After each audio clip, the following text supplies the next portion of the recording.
All right, hello everybody. Welcome to another geology department grad student panel. Today I'm with Briana Acevedo, who is a second year graduate student. And full disclosure, I'm her advisor. I'm Dr. Katie O'Sullivan. Hello. And then we also have Elizabeth Duginski, who's another second year-ish grad student. And they're both working on thesis at CSUB in the geology department. So welcome. Thank you guys so much for being here. Thank you for having us. Thank you. Let's see. So the format for this meeting, I'll ask you guys some questions and then I'll ask both of you guys to respond. So let's see, what should we kick it off with? How is grad school different than undergrad? Briana, let's start with you.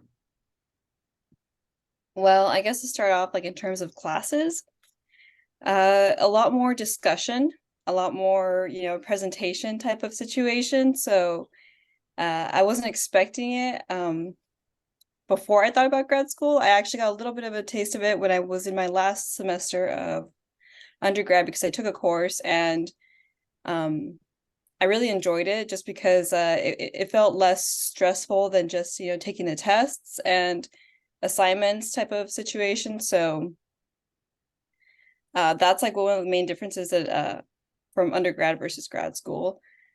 But it seemed a little bit, weight off my shoulders, if you will. And what's it like, the thesis part of grad school, Briana? The thesis part, so research was something I was new to. It's a bit more challenging, a lot more self-learning in the sense of you don't have a guidebook on what to develop, what kind of skills to be able to accomplish the end result. So one big thing that kind of shocked me about that was it kind of feels like you don't necessarily see the progress in the short run because it's something that at the end is when you get your final result.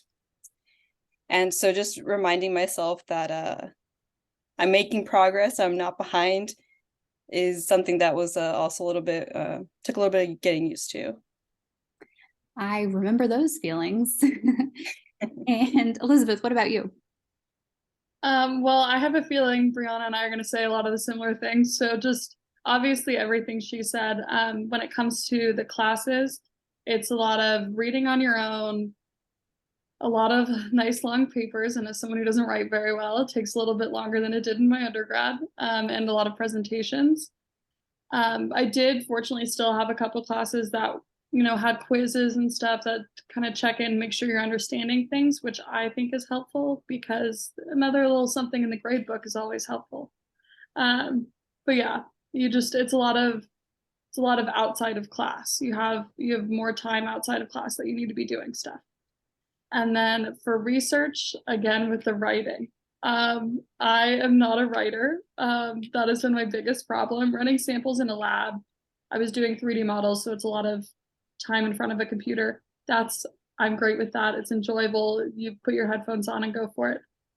Writing, it is a lot of back and forth with your advisor. My advisor sometimes looks at something I write and goes, "Is this in English? This does not make any sense. We're gonna have to start over." I mean, it'd be for a small portion. So yeah, especially for the thesis, time consuming. But that's, again, as long as you're making a couple steps forward every week, then you're still going forward. Yeah, I agree. When I got my PhD, it was I didn't do a master's degree, so it was like I stepped into the PhD program and immediately it was like a 5 or 6 year project. And just that knowledge was on weighing down on me the entire time. And every little bit that I did in Excel or writing, it just still never seemed to be, it was like a drop in the bucket, compared to what I needed to get done at the end. So those somehow finding ways to remind yourself that you're moving forward is probably a very good strategy. And no wonder you guys have found ways to cope with that because you're still in grad school, you're still doing it.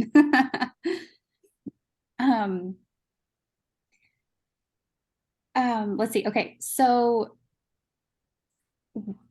Elizabeth, you have a full-time job, is that correct? Yes. And what is your job? I work as a geotech at a local oil and gas company. Okay, right on. And would you say like doing the thesis and taking grad classes, that whole grad school experience, would you say that's easier or harder than your job? I would say grad school is harder. It's very self-driven. You really only have one, maybe two people that are giving you feedback and checking in on you. At work. You're in the office and you have people being like, "Hey, did you get the report in? That was due at the end of the day." You're like, "Oh yeah, like working on it's fine." When it's grad school, you can go weeks without communicating with anybody, and that's all self-motivation, which is, in my opinion, a little bit harder. Yeah, that makes sense. But it's totally doable. Clarification. It's Yeah. doable. The actual classes are, or at least at CSUB, are all at night. You work during the day, go to class, make sure I always bring a dinner to class because I'm hungry at that point. And it's totally doable. It's just when it's a self-driven, again, with the writing. We're just gonna keep circling back to that. It's a little tougher. Yeah, yeah. So writing is one of my um not one of my best skills at all. So maybe we should start a writing club. It could No, be I'm for, just gonna keep bringing it up. So yeah, sorry. we could professors and grad students, we could all gather in the snack room and just write for a couple of hours a week. Um, so I think you guys were touching on this a little bit, but how how important or how did you decide which advisor to work with? Now this, Mine was very simple. yeah, I'm go just ahead. gonna cut in here real quick. I asked two professors that had expressed during class that they had trying to figure out if they were going to be using a thesis student. One of them had a full plan and samples already taken, and the other was very supportive of doing whatever I wanted to do. And as someone who's working, the plan seemed like a much better option. And I just went for it. I just picked it and I was like, we're going to figure it out and just get it done. Yeah, that's great. And Brianna, what about you? So for me, it was actually a bit unexpected. I was in my last couple of semesters in the undergrad program, and I had just taken a mineralogy and petrology class. And Dr. O'Sullivan, yourself, asked me if I'd be interested in participating in research because you really liked the way I kind of did my notes and the detail orientedness I had for the course.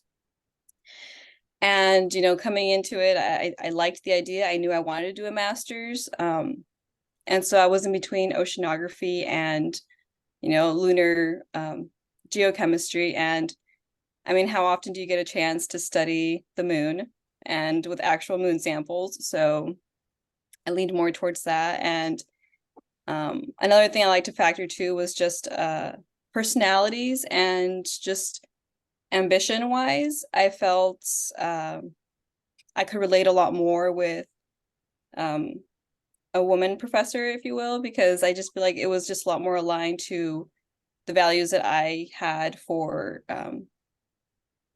going through the master's program.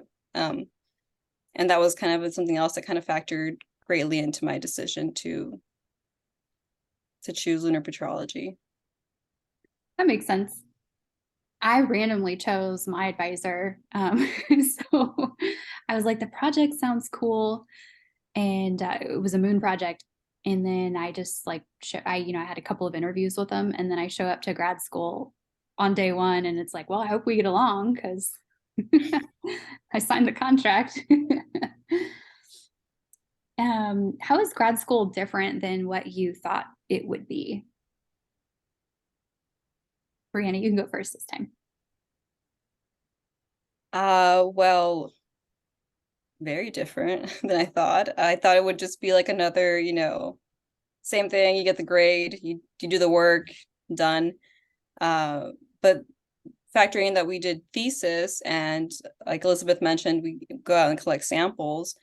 That was something that I wasn't expecting, in terms of like collaborating with different technicians from different universities. And that was a bit of a shock, especially because I think the first couple of months I went into a lab to analyze samples, and I was kind of attacked with questions that I was supposedly supposed to know, off the top of my head. And that was a bit intimidating and scary, because it started making me, second guess my decisions within like the first couple of months of going in. And so that was something I had to kind of take in and get used to, and realize that I'm not supposed to know everything. But that was a bit of a shock, because you kind of feel like you have to be prepared for just about all of the aspects of it, even though you don't know what those look like in the. Understandable. Elizabeth, what about you? I thought that the thesis itself was going to be similar to a college paper. I was like, you have so much time to write one paper. That's crazy. I can do that. And then you realize there's a lot more that goes into it, and it is going to take a decent amount of time. I had a boss who had told me he had actually taken time off of work to work on his thesis, and I was like, that's crazy. I can't believe you do that. It's just a paper. It's not. I definitely think it sounds scary when I say it like that. It's not that bad, but it's more than I'd initially thought. I actually, as a side note, I did have a similar experience to Briana. I wasn't in the lab. I was at a conference. I got sent alone to do a poster presentation, and there was a lot of people in industry. My thesis is on carbon sequestration, and I just got absolutely hounded by these guys asking me questions I don't know if even my advisor would know how to answer. They're like, how would this apply to oil and gas production? Are these tools useful? Can you put it within a reservoir model? And you're sitting there as, you're there alone looking at your poster, and like, I had to keep falling back to the phrase, I think that might be outside the scope of this project. And I sounded like a broken record by the end of the day. It was a little more aggressive than I had anticipated. But Briana and I also did a poster session with San Joaquin Geologic Society, and that was delightful. The great questions, much easier than an AAPG conference in Houston. Yeah, that's yeah, wow. The self-doubt thing, it seems to come up again and again. I guess it's called imposter syndrome as well. And it's something I struggled with my whole time during grad school, and even in my job to this day. And I don't think it ever goes away. So I'm not really sure if those experiences like are better or worse afterwards, Man, I've definitely been, like sweating through my shirt in poster sessions before. And same in the lab, like, so it is kind of common for your advisor to send you to a different lab so you can go work on a different machine, and you always get sent alone. Your advisor usually doesn't go with you. And so it's like, who are these people? And do I know everything? So what are some of the pros of grad school? Like, what are some of the positive sides or aspects of grad school? What positive things have you learned, skills you've learned, life lessons? So I think in my experience, I didn't realize how much more confident I would become in things such as like technical writing and presenting, especially, as well as being able to like articulate my very complicated research to a general audience. And so those were things that, you know, now that I'm almost to the finish line, I'm kind of looking back at myself and thinking, wow, I've actually made quite the progress these last 2 years. So that's the one really big positive that I actually liked, and it's helped me a lot during my job interviews. And so they kind of look more for those experiences and those skills that could be applied to just about anything. And so that was something I ended up, you know, not seeing right away, but I'm grateful that I got much practice, even though it was very difficult at first. It becomes a lot easier. So that, and I guess traveling too. So I've always kind of just been more in California, and I think the opportunity to go to different conferences and not just only see other, you know, students working, but just to see like how big this geology program is, and like how many people are constantly you know, doing different things, random things you wouldn't even expect, was kind of a eye-opening and motivational to continue as well. Excellent.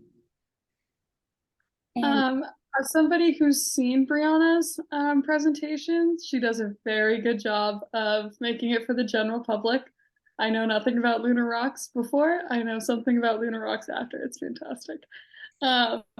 But I'd say kind of, I learned how to 3D model, which is exciting no matter what. Everybody likes to learn new things and have another skill under their belt. But there is something about having kind of, I wouldn't go like as far as say I have a mastery in a subject yet, but to have one thing that you've stared at for long enough that you become very confident in your answers and your knowledge of it. And when you go somewhere like a conference and you get asked really hard questions, and sometimes, you know, they're brutal, but it also helps you. You write them down, you go home, you're like, how would I answer this next time? And that's just adding more and more to this knowledge that you have, which is awesome. I mean, in your undergrad, I don't feel like you ever like know anything to that level. yeah, that was one of the reasons why I pursued graduate work, because I wanted to be like an expert. I wanted to be a they. You know how they say is like a phrase? I wanted to be the they. And when you're done with even your master's projects, you're kind of the expert, like maybe one of a handful of people in the whole entire world that knows that much about that thing. And that's really cool to think about. So, how are you guys paying for grad school? Mine's a quick answer. I'm in the very fortunate position that my parents are paying. No, they're not paying me. They're paying for school. Okay. Okay. And Brianna? I took out loans, but that was before I kind of figured out that there was other ways to also achieve funding. So the way I kind of proceeded to doing this was, I think it's the direct loans for graduate students, and it's a bit scary. So what I did was I kind of broke down, like I calculated how much I would need for tuition, as well as, you know, a small piece for rent and stuff to be able to like hold off for the 2 years. I took that big chunk and just made sure to kind of like budget myself. So I was paying for the tuition, and then you presented me a lot of different programs that we could do that would help in giving us a little bit of extra money, such as like the student research competition, the SURE program. And that ended up just paying back the tuition that I ended up spending out of those loans. So that's how I kind of managed. Yeah, those loans really, or sorry, the little stipends add up. I mean, like when we're applying for things, it's like $1,500, 2,000. I think one of them was 5,000. And when you're writing it, it's like, oh, should I even be doing this? I don't want to spend time, I have other stuff to do. But then you get it, and it's like, okay, I spent like an hour on that application, and then now I have $5,000. That's the best pay rate ever. So those do add up, and I would encourage. So every student, at least at CSUB, can apply for all kinds of different grants and scholarships. So I would encourage all students to take advantage of those, even if it's like $500 or $250. They do add up over 2 years. Or we could get really nice parents. um, okay. So kind of related to parents, what did your family think when you guys expressed to them that you wanted to go to grad school? Elizabeth, we'll start with you. I wanted to take a year off. I graduated my undergrad during COVID. I didn't want to be in school. I got talked into it by people I was working with. Very much of, if you start working and not going to school, you won't want to go back to school. And as somebody who's been working the full time I've been here, I 100% understand now. Because how nice would it be to just go to work and not have this looming paper every night when you go to bed? You're like, oh, I didn't do anything today for this. I gotta get it done this weekend. I am The thought of just working right now sounds very nice. We'll get there. We'll get there. So my parents pushed me. My parents told me it's not an option to take time off. So, yeah. Redmond. And Brianna, what did your parents think? They were a little bit stressed, mainly because they didn't I'm first generation. So in their understanding, it's kind of like, oh, you go to college for 4 years, you get a degree, and then you're done, you're set. And so when I told them I got the degree, but I'm going to keep going, they were a bit confused as to why. So I had to kind of advocate for my reasoning. It's like, no, I'm not a bad student. I didn't get held back or anything. I'm actually going to get another degree, and it's going to make me a lot more competitive, hopefully, when I go and try to get a job. And I had explained that a little bit more. And once that kind of got through, they were on board. Mm-hmm. A little bit shocked at first. Yeah. In a lot of industries, it increases your earning potential to have a master's. By a So lot. just look at what you're wanting to go into. Yeah. And one of my former grad students said, yeah, you can get like a pretty decent job with a bachelor's degree in geology, but you can get a really fun job if you have the master's degree.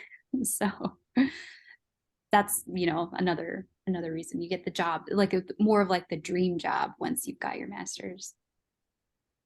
Yeah, and to add on to that too, I think I was on a field trip, and there was an undergrad student who was working, and they said they made pretty good money, but at the end of the day, they were kind of just getting more of the grunt work.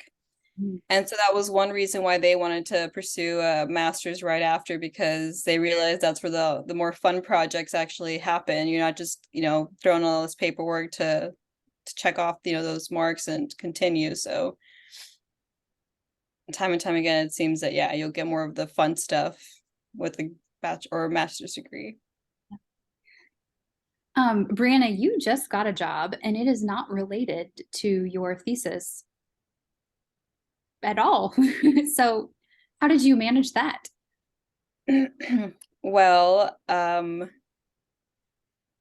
skills that I developed with the years of research. And so one thing that kind of I wasn't expecting was, yeah, I can do, this really fun research, but will I be lucky enough to actually land a job, with lunar rocks? And I got a job that is very concentrated in water, and the moon is quite dry. So it's very weird to see like, oh, I was actually, selected. But what they liked was that I had a lot of experience with data. So handling all my data, especially through Excel, was a big thing that not only this job, but other jobs I was looking into were really hoping they could have students that did that. Technical writing was also a big aspect of this, as well as sample collection. And so I made sure to kind of approach any opportunity that came, including, sample collecting with you in the Mojave, and then also participating in other types of sample collection. So all of those things that I found fun and just wanted to put under my belt ended up getting me the experience that these companies were really looking for and making me a pretty good candidate. So that's great. Even though as a side note, on the data side, that was my previous position at the company I work for. A lot of data management.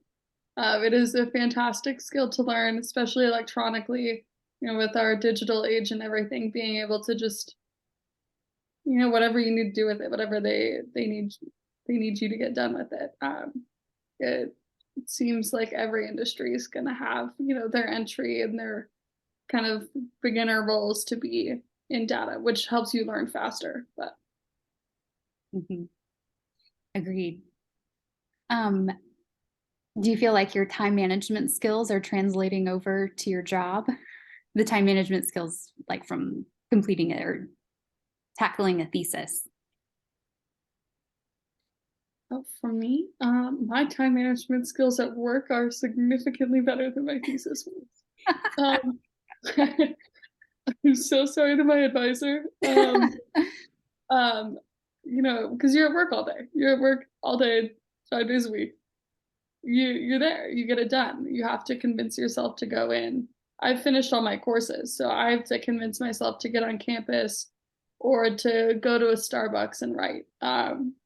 Work, you don't have to convince yourself to go to work. You just go. Yep.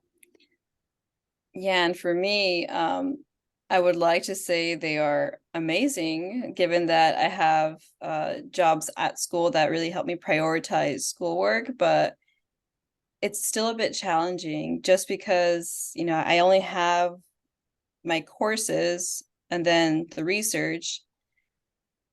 Of course, the courses, you know, have those deadlines and those due dates that things have to come in. So that's kind of prioritized when it has to be. And then I try to put most of the time to the research, but also trying to consider my time of, you know, doing activities and like seeing family and stuff like that. So I would like it to be more put together than it is, but at the end of the day, like I have made significant progress on my thesis still, but it has been with sacrifice because I didn't get to hone my skills for time management as well as I would like to. Yeah. I feel like I just had a revelation about myself just a couple weeks ago, and I don't procrastinate anymore. And like about school and work stuff. And what am I, like 7 or 8 years outside of my PhD, and I'm just now getting there. So there's hope for all of us. My last question for you guys is, what advice would you give to yourself, to your former self, like upon entering grad school, / like what advice would you give to future grad students? I would say be patient with myself and be kind to myself.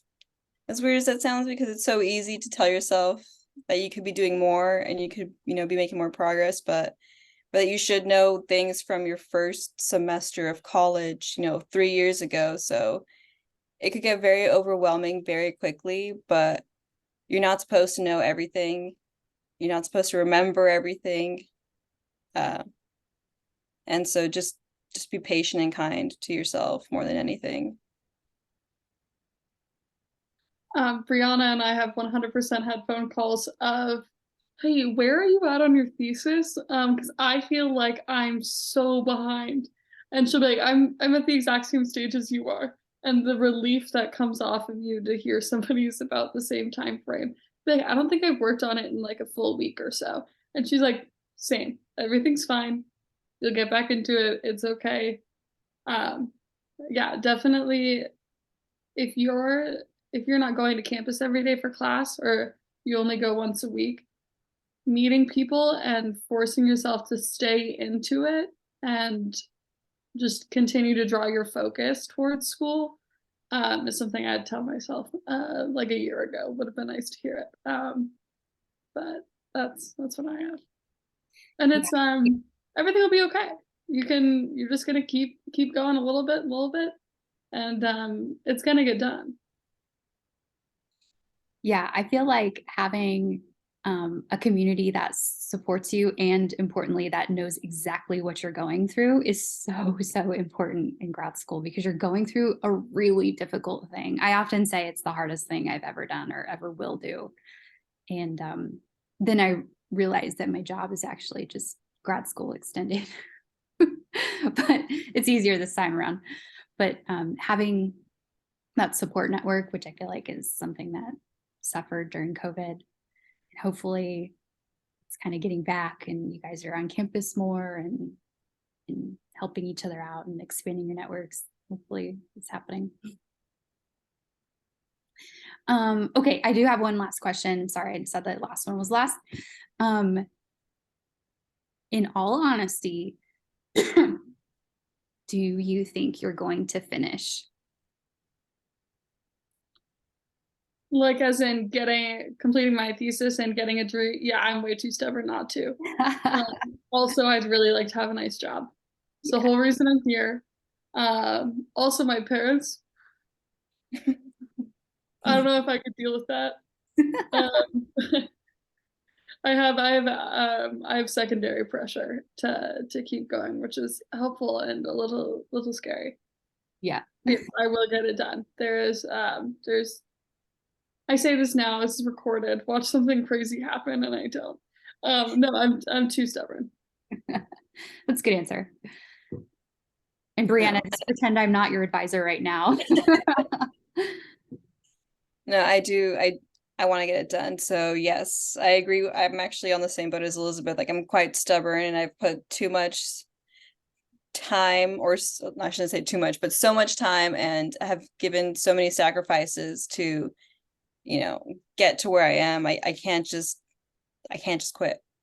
And sounds a little bit cheesy, but I do want to be that kind of a role model for my siblings, because I have two younger ones who are also kind of, trying to find themselves and trying to figure out what they want to do with their life. So I think me being able to finish and show them like, look, we can do it, like it's possible. And then just show how that progresses into, either a good paying job or just something that you enjoy doing is kind of something that motivates me as well. That and the fact that, again, I'm like first generation. So my parents my dad particularly is a field worker. And so it's just really nice to see him kind of being so happy to see me kind of accomplishing things that he never could have dreamed of is kind of like another motivator. But with all that being said, those are like reasons why I'm definitely going to finish. All right. Well, thank you guys so much for taking the time to answer these questions about grad school. And I wish you the best of luck as you complete your thesis and graduate and move on up. So thank you. Thank you.